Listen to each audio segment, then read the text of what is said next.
fish. Are you fishermen? Have you been out on the sea, or have you done that bit of research?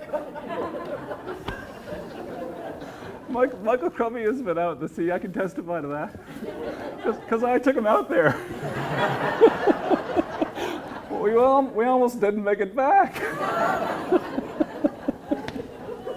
I would just recommend to, if you have a chance to go out in a boat with Michael Winter, don't. And he's bad in a car, but in a boat. Michael actually, when Michael bought the place next to mine in Western Bay, he was coming down every summer to work on the house, and every summer, without fail, he would have some kind of near-death experience. And we're talking near-death experience. Like, he has almost killed himself several times. The famous one was falling into a, what do you call those things? An incinerator. An incinerator. But he also had, he's got this yellow dory that he's taking out, rowing out, and everybody in Western Bay thinks he's a little bit crazy to be going out in this dory. And a whale sort of, and he has it on video, and actually there's a poem in Little Dogs about it. A whale sort of comes up and nudges the boat like this. So, you know, it's better to leave Michael alone in that boat, I think, as a rule. I remember once I had a child, I had a boy, and he was young with my partner, and we took the dory across the bay one day to paint. Took watercolors with us, and we had a picnic on the other side of the bay, and we painted, you know, where we were living, and it was great. It was a beautiful sunny day, and then we were packing everything back in the dory, and my partner Christine said, you know, there's a fog bank rolling in. I said, oh, well, I've rowed across it, and I looked at my watch. It took us 12 minutes. We'll just row straight across again. You know, in 12 minutes we'll be there before the fog rolls in. So when you're rowing, of course, you're rowing, you can't see in front of you. You're looking at what you've just left. And so it's a clear day behind me. And Christine's in the front with our son saying, Michael, it's getting worse. I think we should stay where we're at until this. And of course, I ignored her. And we got into the middle of the bay, and the fog enveloped us.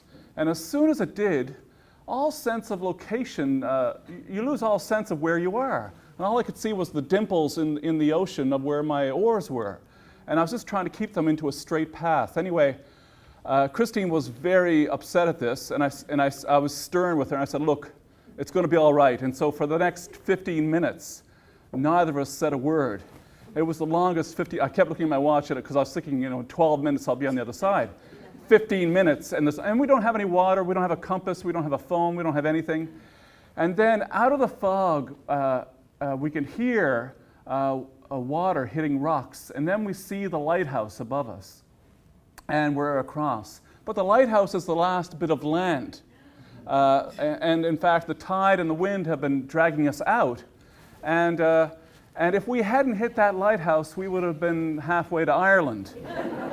So anyway, we get back into our beach, and when we drag up the boat and we're walking back, and it's a sunny day, of course, on land. The fog is only in the ocean.